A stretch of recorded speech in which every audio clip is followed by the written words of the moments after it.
What's up, everybody, and welcome to another episode of Scouting the Fins right here on the Three Edge Per Carry podcast feed, also on the 5 Reasons Sports Network. The Miami Dolphins have won 34-10 up against the Atlanta Falcons.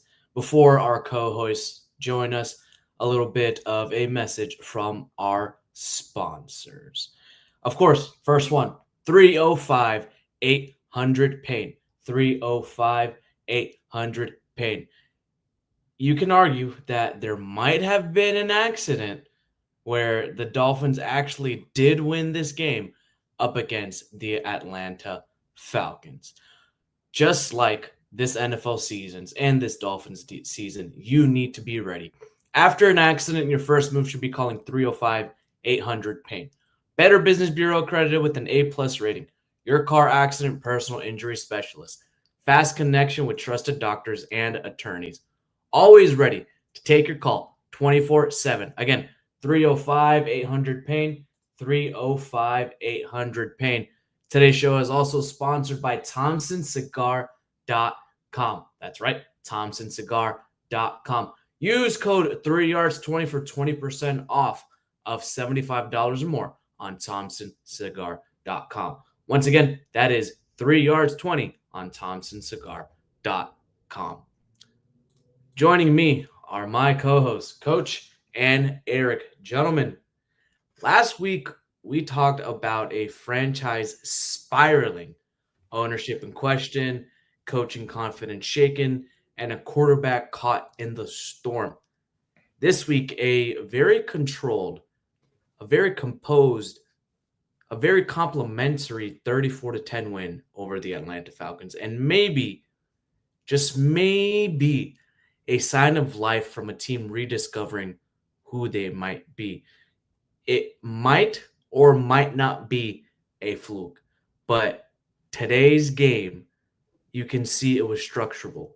There was a recalibration of rhythm, of timing, of playmaking, and of identity. And when you look beneath the murky waters, the analytics tell an even more revealing story.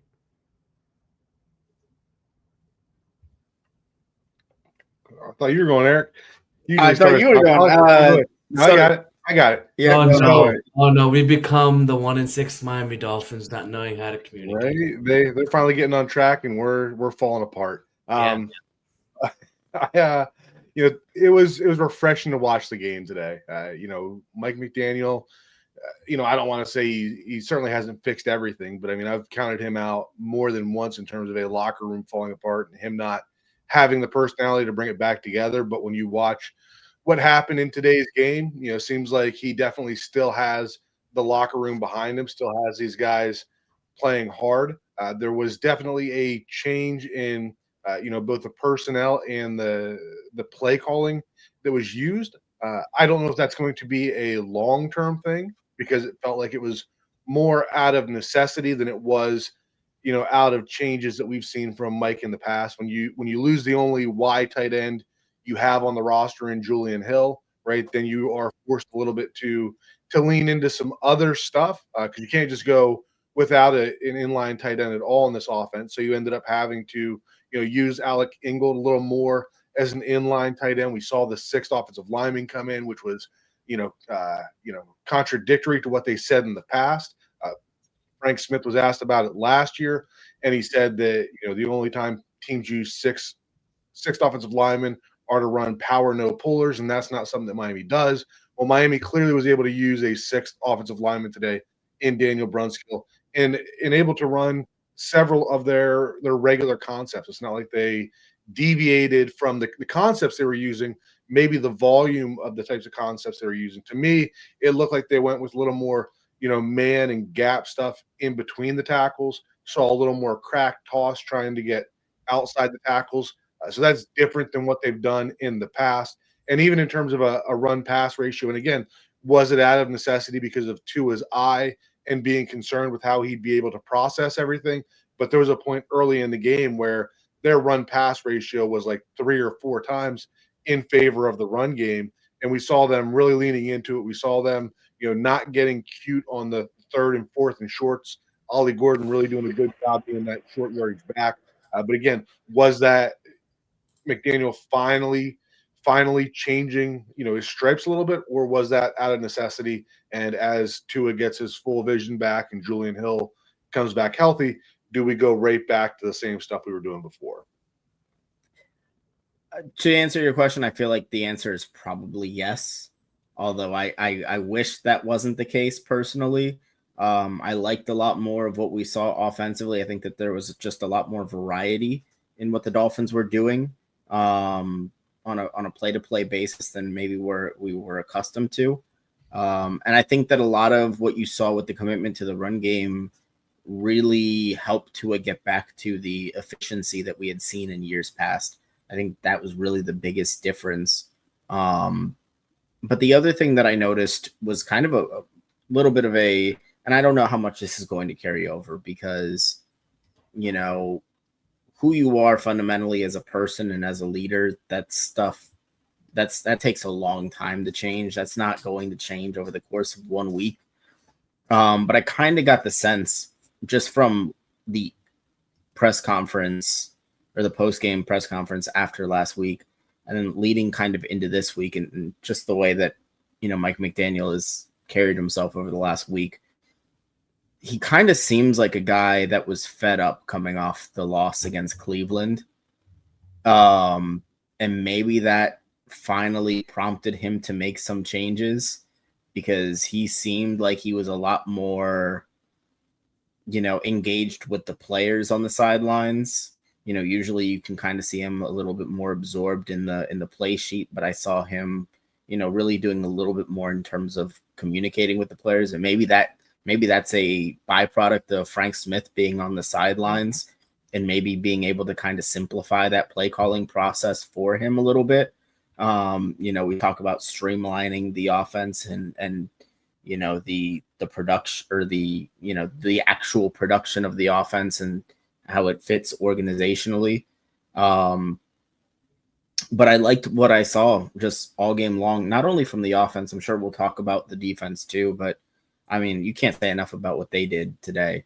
But it was just a full, complete game for the Miami Dolphins. And I don't know how long it's been since you've been able to say that they put together a complete game like that. Yeah, it's definitely been a while overall.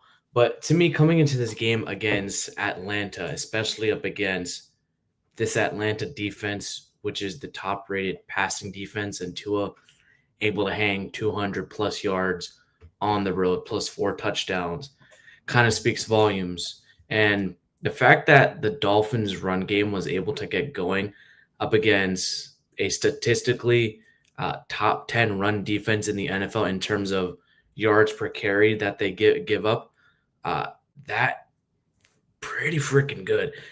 That Atlanta defense allows less than 4 yards per carry, around 3.85 yards per rush, which is third best in the NFL.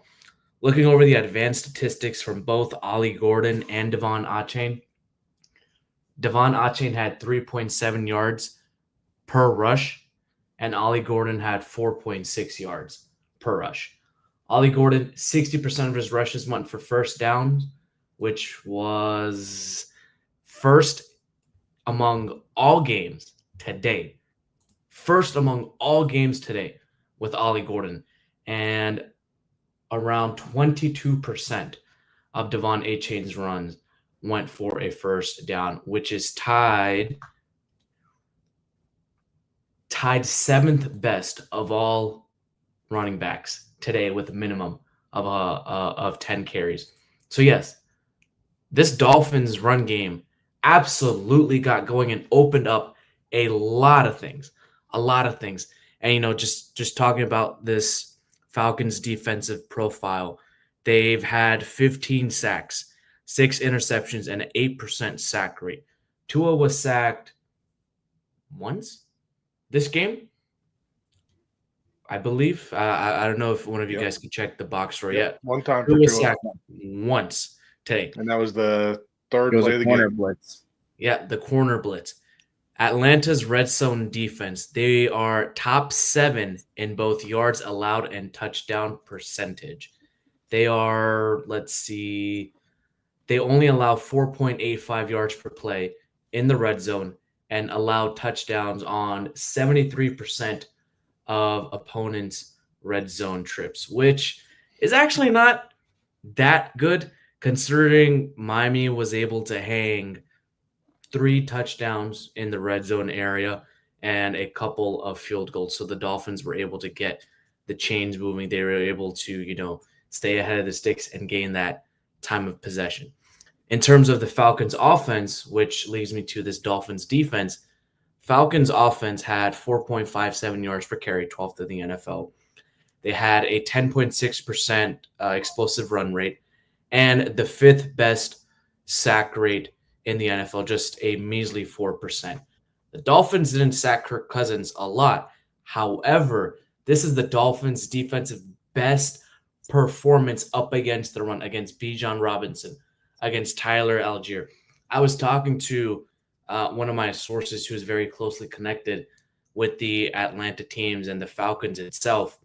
It seems as if the Dolphins and the Falcons kind of just mind swapped bodies amongst all players and coaches, where their run game was not working for Atlanta and the Dolphins defense was playing really, really well.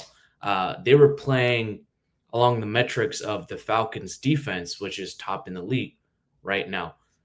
The other thing is that it seems as if their play caller, Zach Robinson, is quote unquote broken. The play calling and the offensive line cannot run well in between the gaps. Their outside zone runs are not working, and their passing concepts are being absolutely shredded by opposing defensive backs against cover 2 and cover 3. This sounds a lot like the 1-6 Miami Dolphins. And make no mistakes, we have all seen this Dolphins team. We have all said that this is a bad Dolphins team. I am not even so sure, even if Michael Penix and Kirk Cousins were swapped, if Michael Penix would have given them a better chance to win this game than Kirk Cousins. That's how broken the Atlanta Falcons offense is, and the Dolphins defense was able to capitalize on that. Yeah, we've been there from a Dolphins perspective of, having these type of injuries and seeing how that affects a team. The Falcons obviously playing with the backup quarterback and Kirk Cousins, and then you have Drake London not able to play either, which was a big factor. But I don't want to take a whole lot away from the Dolphins defense. They came out and they were absolutely dominant today. You knew that the one thing that you had to do was to come in and stop Bijan Robinson, and they did that from the very beginning. We've talked over and over again on this show about the front seven needing to be able to step up and to put teams into long second and third down scenarios, and that's exactly what you got today. In the couple of previous games, it was always the run defense is playing pretty well, except for a couple of explosive plays that skewed the numbers. And in today's game, they eliminated that explosive play. There was never really even a threat of that explosive run play. Like, that's just how dominant they were up front today. And then you got them into those long down and distances, and they only sacked Kirk Cousins once today, which was Terrell Dodson. But there was a lot of and I was surprised that when I was looking at the Dolphins' defensive stats, I think it only shows four quarterback pressures. You got 2 by Jalen Phillips, 1 by Brooks, and then 1 by somebody else that wasn't listed here. But it felt like there was a lot more impact in terms of the blitzes and the pass rushes, stuff like that. And then, even there was the one play that was kind of highlighted by the broadcast where Jalen Phillips was standing up there in that Chop Robinson type role that we all wanted with him coming out of Penn State, where he's that stand-up nose tackle. And then he doesn't rush, but the initial rush is good enough to flush Cousins out of the pocket. And then Phillips is pursuing and causing an errant throw. So when you get into those long second and third down scenarios, that's the kind of stuff that you can do. So it was nice today to finally see, again, offensively doing the stuff that we've talked about, defensively being able to get ahead of the change from a defensive perspective and put them into negative scenarios and be able to do the stuff that we've talked about. And then even the special teams, right? We didn't have any special teams breakdowns. There wasn't any time that we scored a touchdown and turned around and, gave it right back, which has happened in the past as well. So, just overall, finally nice to see them playing very complimentary football all around. And that again, wasn't just the three phases. It was within those three phases too. The run game of the offense, opening things up for the passing game for the offense, like that long Waddle touchdown, the run defense opening options up for the pass defense, and then the special teams just, being solid the whole way through. Yeah, I mean, when you look at this defense, I can't say enough about the way that they played today. This was probably one of the better open field tackling performances from a Miami Dolphins team I've seen in a long time. I mean, those guys were just coming up and they were hitting. I have to give a lot of credit to Kenneth Grant, who I think played a really good game. The corners and the safeties, you have Dante Trader, who's starting to, carve out a decent little niche on this defense too. Anthony Weaver was very complimentary of him. We're starting to kind of see why there. But I do just want to take a moment to gush about, I don't know if we felt a linebacker's impact on a game this much since like Zach Thomas. Just for this one game. I mean, Jordan Brooks and even Tyrell Dodson was impactful too. But I mean, you could just feel Jordan Brooks' fingerprints all over this game on defense.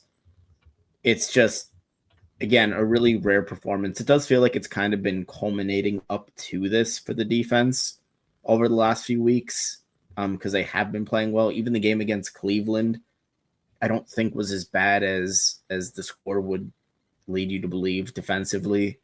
And I know everyone has the bad taste in their mouths about the way that game against LA finished. But they played a really solid defensive game for 80% of that game. But yeah, I think you're starting to see kind of the culmination of the defensive backfield is playing well right now. And I know that it was a depleted Falcons wide receiver room, but Rasul Douglas was playing well. I thought Storm Duck was playing well up until the point he got hurt. Hopefully it's not too bad for him, but it didn't look great on the field.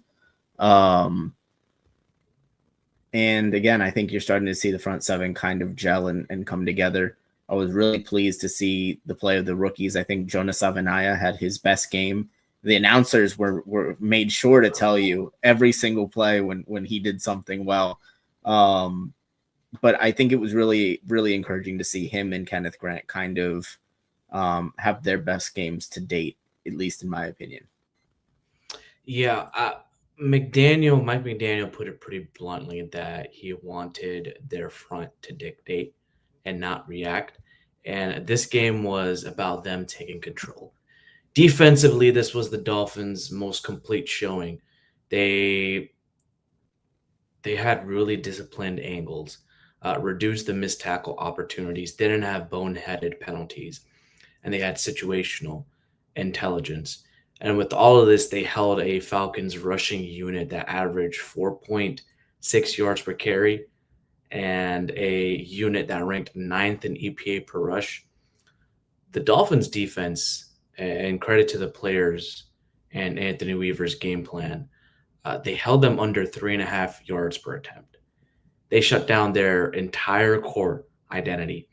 PFF had Miami's front seven at almost a 41% pressure rate, with Chop Robinson having 25% pressure rate.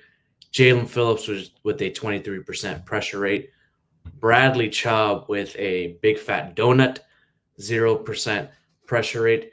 And one thing that really caught my eye early on, what Anthony Weaver was trying to do up against this Falcons offensive unit, he was putting his big boys, Zach Sealer, Benito Jones playing as the 5 and the 3 against the left side of the Falcons offensive line. He had Jalen Phillips and then substituting Bradley Chubb, Chop Robinson as your outside linebackers, and another edge rusher like Matthew Judon or Jalen Phillips, alternating them, having them play that potential stand-up nose or that third outside linebacker who's kind of playing a 3-3-5 type of unit, similar to a tiger front, as you can call it, coach. Trying to just mix and match whatever type of offensive concepts the Falcons run, and the Dolphins trying to have their best defensive linemen on the field. They also substituted in Benito Jones and Jordan Phillips. There was also some front plays where I saw Zach Sealer, Benito Jones, Jordan Phillips at the same time. I didn't see a whole lot of Kenneth Grant, but I would have to take a look at the snap counts. But these Dolphins edge rushers, they were really getting there. They just couldn't get enough sacks because Kirk Cousins was feeling the pressure. He was getting the ball out quick, but no major mistakes from Kirk Cousins because, he's an experienced and veteran quarterback. That was pretty much enough to nail this Falcons offense in the bed later on.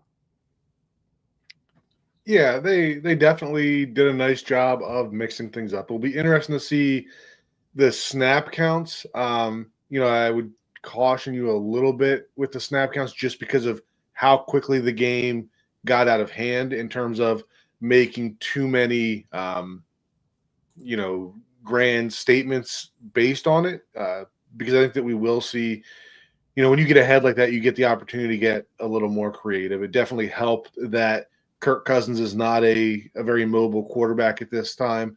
Still need to see this defense be able to do that against a mobile quarterback, which they're probably going to get the opportunity to do one way or another on Thursday night. But it really creates some difficulties for the offense when you have those alignments like you were talking about, where you're really heavy on one side and light on the other, because you come in with a game plan of how you expect them to line up, right? And you're making there's a lot of game planning that goes on leading into the game based on what you're hoping to see from the defense. And when you get into a game like this and you see something totally different that you haven't seen before, sometimes it works in the favor of the offense, but when the defense gets it right, then it can kind of send a play caller into a spiral a little bit. We've seen that happen with the Dolphins as well, when McDaniel's gotten to the podium and said, that's the first time that a team has done that to anybody all year, and that they're playing us differently. So when you see the Dolphins doing stuff like that, it kind of reminds me of that. And I could definitely see it being difficult for a play caller to do that. And then you get into you get kind of into a rut where it feels like absolutely nothing's working. When you are a team that runs the ball well and you're playing with a backup quarterback, then you really need to run the ball to protect that backup quarterback.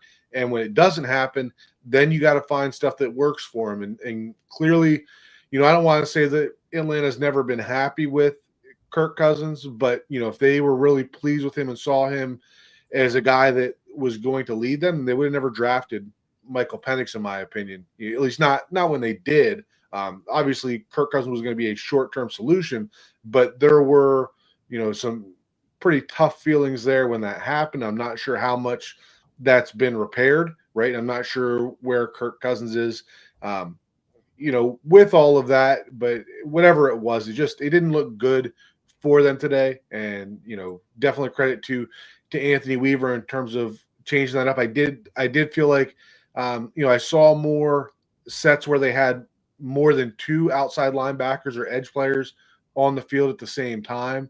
Looking over, it's something I've been kind of charting throughout the season in terms of their personnel usage on defense. And they really haven't used those three outside linebacker looks too much. You'd see, a sprinkling of snaps every game, but didn't see that the big volume that I feel like we saw today. Like, I wouldn't be surprised to see if we were, 10% of snaps that we had three outside linebackers, had all those edges out there.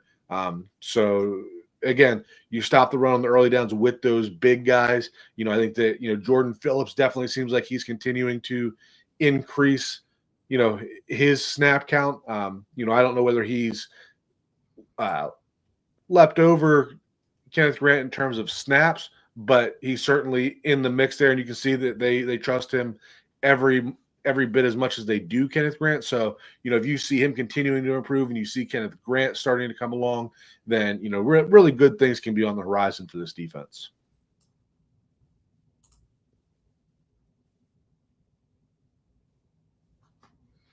Well, I guess with that, we will have a message from our sponsor, Underdog Fantasy, and then head to break. Football season is in full swing, and Underdog is the best place to get in on all the action. Playing on Underdog is easy. Just pick whether your favorite players will go higher or lower on stats like rushing yards, receptions, touchdowns, and more. Get your picks right, and you could win up to 5,000 times your cash. That's right, 5,000 times your cash. If you played the Thursday night prop of taking Justin Herbert 0.5 interceptions, having him get higher than 0.5 interceptions, you won some money on that. I know a couple people that have personally won some money on that. Once again, download the app today on Underdog Fantasy. Sign up with promo code 3yards to score $100 in bonus funds or bonus entries when you play your first $5. Once again, that's promo code 3yards. Underdog, make picks, win money. Be 18 plus, 19 plus in Alabama and Nebraska, 19 plus in Colorado for some games, 21 plus in Arizona, Massachusetts, and Virginia, and present in a state where Underdog Fantasy operates. Terms apply. See assets.underdogfantasy.com/web/play and get terms _DFS_.html for details. Offer not valid in Maryland, Michigan, New Jersey, Ohio, and Pennsylvania. Concerned with your play? Call 1-800-GAMBLER or visit ncpgambling.org. In New York, call the 24/7 HOPE line at 1-877-8-HOPE-NY or text HOPE-NY 467-369. Must be 18 plus, 19 plus in L. All right, and we are back. One thing that I forgot to mention before we went to break is this Dolphins defense and their blitz rate coming out.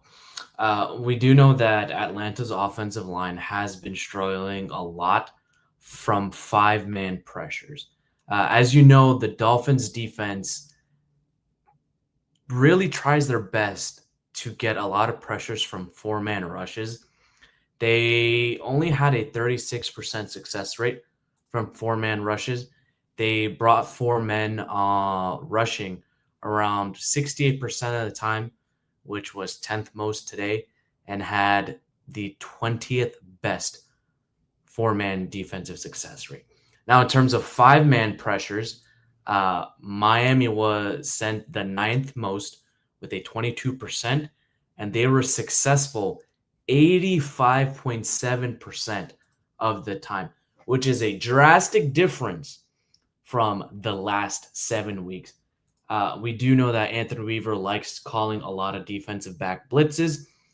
He called 5-man pressures with defensive back blitzes 22% of the time today, which was the 2nd most. And they had a 57% success rate with defensive back blitzes. For Atlanta's defense, they also had a lot of pressures with 5-man rushes around 35% of the time, 36% of the time, which was the 2nd most, but only a 60% success rate. Atlanta also blitzed just 5 times with their defensive backs, but with the 80% success rate, generating some pressure from there. So those were some of the advanced metrics on the defense. But we got to talk about Tua Tagovailoa a little bit. For the last 7 weeks of the season, and especially the last 2 weeks we saw against Los Angeles and Cleveland, he looked lost. He looked beaten down. His media presser certainly did not help at all. But this was his stats from today's game. 77% completion percentage, 20 for 26, 205 yards, 4 touchdowns, a .44 EPA per play, which was 4th best today, 57% success rate, and 40% of his passes went for a first down against a pass defense that is top 4 in overall efficiency and number 1 against the pass. That wasn't just an efficient game. That was a masterful game, which the running game also helped him. And he talked about it in the post-game presser, where the run game really opened up the middle of the field. It really opened up some holes where he was able to target linebackers and get Jalen Waddle one-on-one on some big-time matchups for a good amount of yardage. Yeah, I mean, it's crazy to think that arguably his best throw of the day was an incompletion, because that first throw that he made to Waddle that was ultimately called pass interference, I think was probably the best throw that he made of the day, period. And then also among those incompletions was a drop that kind of just hit Nick Westbrook-Akine right in the face mask. So, I mean, when you really put it in that context, there was more meat on the bone here for Tua even. It was really a fantastic performance. I think when you go and you take a look at what some of the things that he said after this game, particularly his comments about, having the 6 linemen in there and it not being a fast tight end and his preference for that, I think you could kind of see that because he looked a lot more comfortable in the pocket. And he was able to step into his throws, and it resulted in a lot more of the characteristic accuracy that we've grown accustomed to from Tua. There was one particular throw that he made from Waddle that, I was like, okay, well that's vintage Tua. He threw the ball kind of right in between 2 linebackers over the middle of the field. And it felt like so long since we've seen that from him, and really from this offense in general. And, it just goes to show that when the structure is correct and when things are working as intended, he can be a very, very good, efficient passer. In this league, it's just the entire offense has kind of been, and Tua is included in that, but the entire offense through the first 7 weeks of the season was kind of a dumpster fire leading up to this. But again, we kind of see when in the proper structure what Tua can be, what he can do in a game like this against an elite pass defense in Atlanta. Yeah, and I don't have the splits. I know that some people were saying that it felt like Tua was under center more in this game than he was in previous games. And when you do that, right, a lot of that has to do with being able to protect the ball more in terms of play fakes and stuff like that. That's a lot more difficult for a defense to read when your back is to them on the play fake. It obviously takes away the quarterback's ability to see the defense at that time.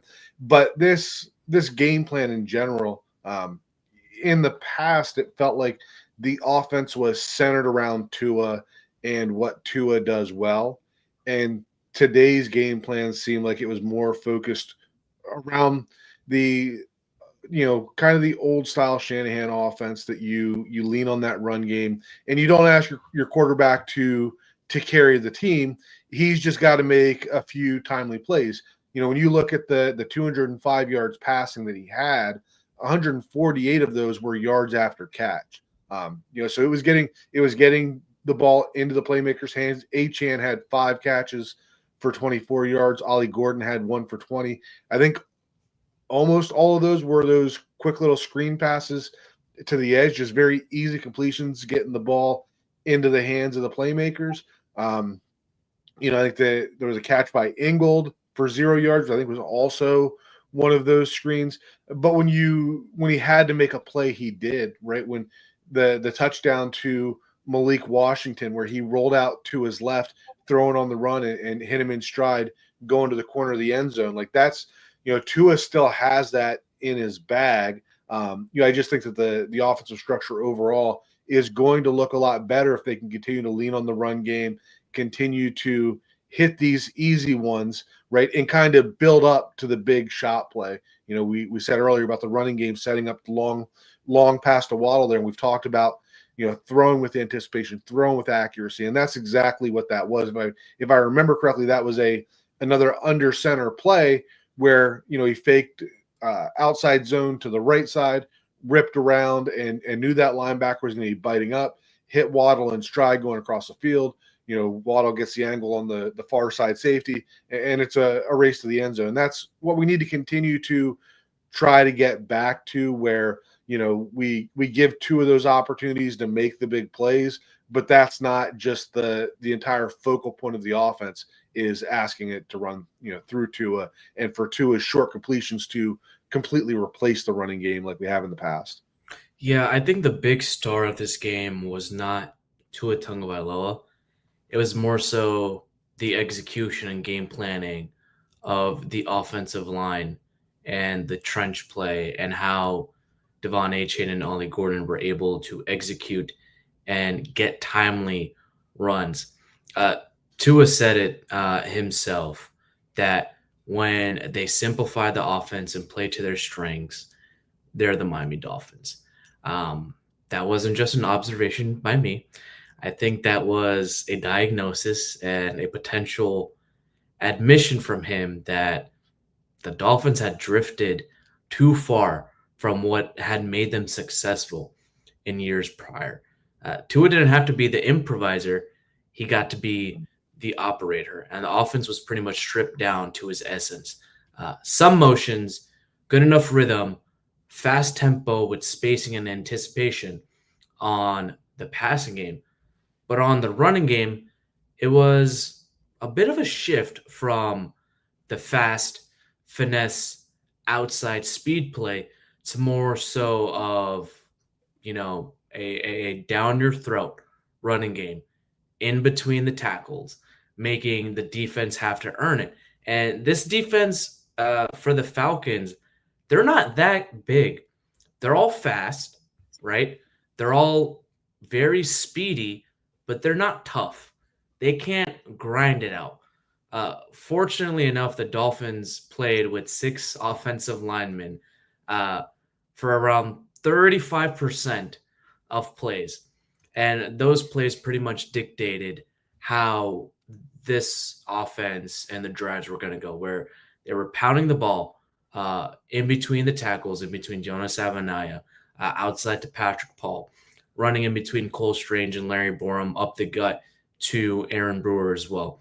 And Mike McDaniel pretty much confirmed the philosophical shift, just maybe potentially in today's game. I don't know if they're going to be continuously doing something like that, where he said the initial focus for this week was on the trenches on both sides of the ball, the defensive line and the offensive line. They removed all that extra, you know, glittery, flashy motions and stuff that they do, where they focus on communication, clarity, giving clean looks to the offensive linemen and Tua Tagovailoa. From PFF, and so again, sometimes PFF can be wrong. They played a lot of heavier formations. So instead of it being like 12 personnel with an offensive lineman, it was more so like 11 personnel with an eligible offensive lineman, a bit more heavier formations on 37% of snaps. They had balanced play calling through 3 quarters. They had 24 runs to 22 passes by the 3rd quarter. In terms of play action passing, Tua was 8 for 9, 106 yards, and 3 touchdowns. The run game was definitely the star of the show here. And once again, you know, Ollie Gordon, Devon Achane, they made timely plays, timely runs, and even the play calling too. The Falcons weren't necessarily expecting run plays on 2nd and long and 3rd and long. They played light boxes on 2nd and long and 3rd and long, and Devon Achane and Ollie Gordon made them pay. They noticed this. The Dolphins aren't that bad playing up against light boxes when running the ball.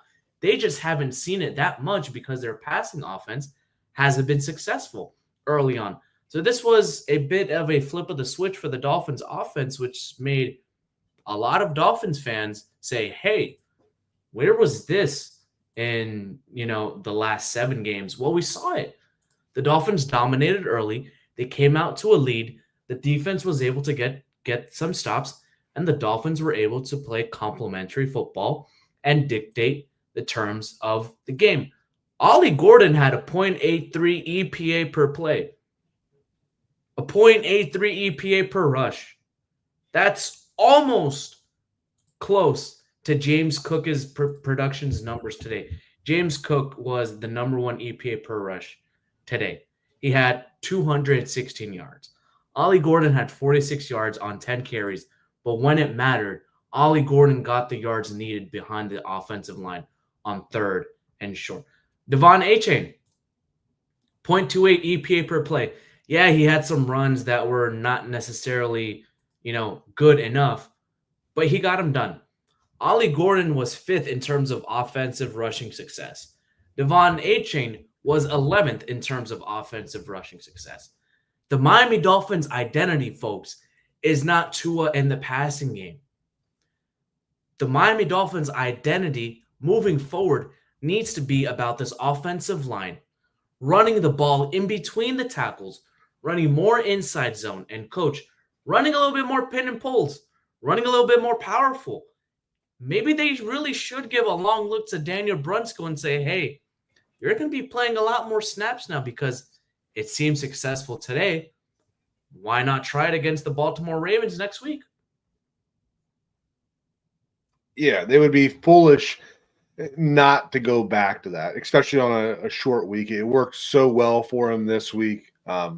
Would make no sense at all, even if Julian Hill is able to turn around and be able to play on Thursday night, when you have something that works as well as that did, it can't be the key structure of your offense. You can't have him in there 50% of the time or anything like that, but it needs to continue to be a feature part of your offense that you bring that in fairly regularly, as long as it's going to be effective. One of the other things I also wanted to point out, and you kind of talked about it with Achane and Gordon, was just the commitment to getting the other backs carries. I mean, Achane had 18 carries. Ollie Gordon had 10 carries. Jalen Wright even had 9 carries, even though I think some of those came later. You talked about being able to run against late boxes, which has been something they haven't been able to do in the past. And Gordon's longest run was 13 yards. That was, a 2nd and 12 or something like that, where they got a late box and were able to run an outside zone to the right.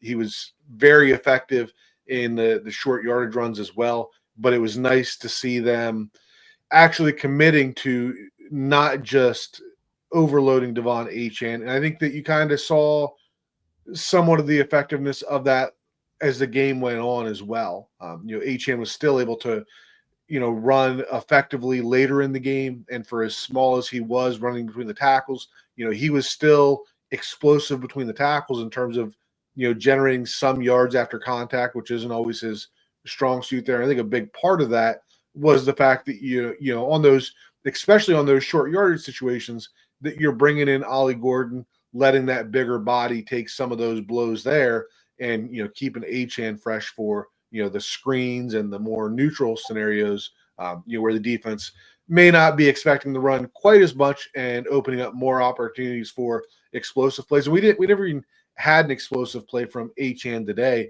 I mean, his longest carry was 12 yards and his longest reception was 10 yards. It was just him consistently able to help the team stay ahead of the chains. So again, just a game plan overall, both from a play calling and a personnel perspective, that hopefully they don't get the opportunity to change it and go off course on the short week, and we see this come home to Miami against the Ravens on Thursday night. Yeah, I mean, you look at just the balance that they were able to bring into this game, and again, not just in the variation of just, well, they ran the ball more than they passed the ball. It was the variety of runs, going more inside, a little bit more power, which I think kind of coincided with Jonas Avenaya having one of his better games, is that they kind of leaned into something that he does a little bit better. I think, like you guys both mentioned, that it would be foolish to go away from the Daniel Brunskill stuff. Not necessarily that he has to be, a permanent sixth lineman and that just becomes, a standard option on your offense. I don't think that that's, what anyone's really advocating for here. But again, it's just all about bringing optionality to this offense because it's been one-dimensional for most of the season to this point. And when you can put defenses in conflict, which is really what this entire offense is all about, you're forcing them to pick their poison between, a run game that can actually be physical when they present those light boxes and drop those linebackers back deep into the middle. Or now all of a sudden, the Dolphins with a more physical run game that can be more punishing with the likes of Ollie Gordon and even a little bit of Jalen Wright sprinkled in. Now linebackers are having to come up, and then all of a sudden you're putting the defense in a position to where, they're exposed to those passes over the middle where Tua can just kind of make those layered throws that he's excelled at his entire career. So again, I think that this development doesn't have to be and shouldn't be a one game only thing. We've seen Mike McDaniel make these mini revelations before and kind of revert back to, his habits as a play caller. But, I'm hopeful that, like Coach mentioned, that on a short week that this is something that they kind of bring with them into, Hard Rock versus Baltimore. Yeah. That little bit of resonance from McDaniel after during the post-game press conference gave me a little bit of a aha moment where he mentioned and Tua mentioned and Devon Achane mentioned and the press mentioned that Frank Smith was on the sideline this game. Normally he's been up in the booth. If he is calling plays or relaying that to McDaniel, but more so on the sidelines, it wasn't that because we know that McDaniel calls the plays. So what was Frank Smith actually doing in the booth? And what did Frank Smith actually do on the sidelines today? And McDaniel pretty much answered that question saying that he was there for the players, investing in the players, that he was making sure they were all communicating really well together. He was making sure that the players were in the positions that they need to be. And it leads me to speculation that maybe Frank Smith had a little bit more of a hand in terms of game planning and potentially who was going onto the field, who was doing what type of responsibilities. And there was a little bit of change, right, in terms of who was on the field. We saw less Tanner Connor. Julian Hill obviously was out with an injury. So how are they going to run their 21 personnel set or their 12 personnel set? 6th offensive lineman with Daniel Brunskill. Alec Ingold as an attached tight end. Less snaps from Tanner Connor from what I can remember. And even though they seemed to play fast, they were also playing very heavy on the offensive line. And if you notice the motions where Daniel Brunskill was motioning, Alec Ingold on how he was motioning too, Coach and Eric, the way he was set up on his motions, at least standing first, he wasn't straight. He was lateral. Now, I don't know what this means, but it may seem as if there was a bit of a tweak in the motions and the type of motions. We didn't see these crazy motions where there were 2 motions happening at the same time, or there was Alec Ingold going outside, then back inside, then another person attacking to the line, and then a jet fly sweep happening. There wasn't none of that. It was basic, simple motions. Simple, effective, and communicative. I saw a play where Alec Ingold came from the tight end set. Once he motions, he literally talked to Tua, helmet to helmet. Whatever he said worked because the play went for a 10-yard rushing game, at least. So it seems as if maybe Frank Smith is communicating more to the players. Could he be communicating through the headset through Mike McDaniel and Tua Tagovailoa? Is he putting the onus on the players to communicate with him? Because it seemed as if it worked today. At least, Coach, what are your thoughts on this change? Yeah, so I think it had a lot to do with, like Mike McDaniel said, just Frank Smith being more involved. And when you're more involved with something, kind of like the old Parcells thing about, if you're going to cook the meal, you want to shop for the groceries or whatever. Same idea there, that I think that given the situation the team was in, and given the personnel issues that they were going to have going into the game, it felt to me like Mike McDaniel probably leaned into Frank Smith a little more in terms of helping to find some different stuff that could work with the pieces that they had available. And I think that when you do that, like the extra offensive lineman thing definitely feels like more of a Frank Smith thing than a Mike McDaniel thing. And that obviously creates some additional challenges on the sideline of making sure that you have the right personnel in for those play calls. And we saw earlier in the season, I forget what game it was, late in the game, where there was an issue with getting the right personnel on the field with the wide receivers that were in the game. And when you're trying to do that among several different position groups, it's tough to ask a position coach to be responsible for that. Like it'd be tough to ask John Embry to take Daniel Brunskill under his wing and, be moving him in and out of the game. So I think that's where Frank Smith being on the sideline, again, like we've talked about Mike McDaniel trying to give up some stuff off of his plate where he can focus more on the play calling side of it. And I think that's what that was, getting Frank Smith on the sideline to take some of the stuff off of Mike McDaniel's plate, because I feel like earlier in the season when things were not going as well with the substitutions, that Mike McDaniel kind of pulled that all back into him, and that didn't work for him. So I think now we're seeing another iteration of that where now he's getting Frank Smith down on the sideline. And a lot of that probably has to do with having somebody like Bobby Slowick who can be up in the booth providing some of those same details that Frank Smith did in the past. May not have had that, last year, but now this year, rather than having both of those guys up in the booth, you can bring Frank down. Now Frank can be sitting there listening for the play call, right? He's got the play sheet there also, and he knows exactly, and again, this is speculating, right? But he knows when a play call, when Dan Brunskill's supposed to be in there, and he's like, hey, you're going in, as opposed to asking a position coach that doesn't have Brunskill to be able to manage that. Yeah, I think, when it just comes to the operation of this offense, it's been a topic of conversation all season long.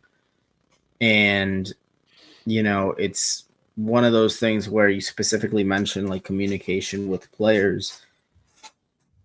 And it becomes really apparent because Frank Smith is an offensive line guy. At least if you go back in his history, he's done a lot of stuff where I believe he was the offensive line coach in Carolina prior to coming over to Miami. And, I think with some of the diminished amount of motion, you kind of see that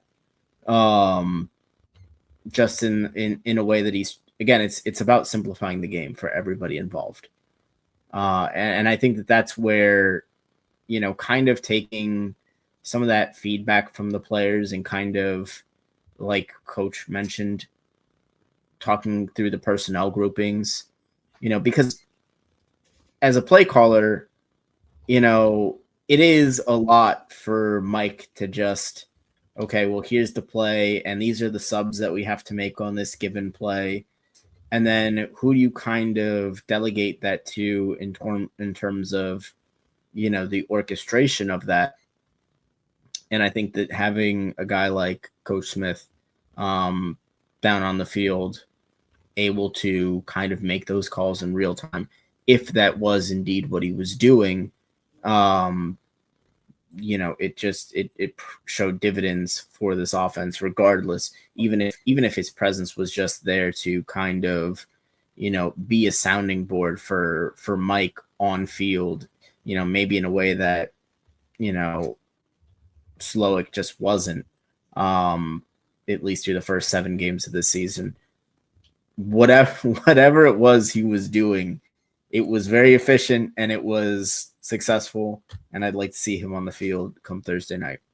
Yeah, Coach dropped it there a little bit and found this on his research that Frank Smith was the Butler offensive line coach from 2006 to 2009, Saints assistant offensive line coach from 2010 to 2014, Chargers run game coordinator and OL coach in 2021, and the tight end coach with the Bears and the Raiders from 2015 to 2020. We're going to keep tabs on this and see if this stays and the Dolphins continue this success and if they're able to keep this sustainability. Today's game wasn't necessarily about erasing doubts in this Dolphins team on offense and defense. It was more so about showing the path forward. The Dolphins finally look like a professional football team. They were efficient, they were detailed, and maybe they were actually held accountable in the coaching staff and the players and the meetings. In an era of noise, and certainly the last 3 weeks have been very noisy for this Dolphins team, at least on the football field, they found quiet execution. And in that silence, there was structure, control, and maybe the start of redemption. The Dolphins play Thursday night at Hard Rock up against the Baltimore Ravens. There's the potential of Lamar Jackson coming back and starting that Thursday night. Maybe the Dolphins can go on a win streak, or maybe they will be the same old Dolphins for the last 7 weeks.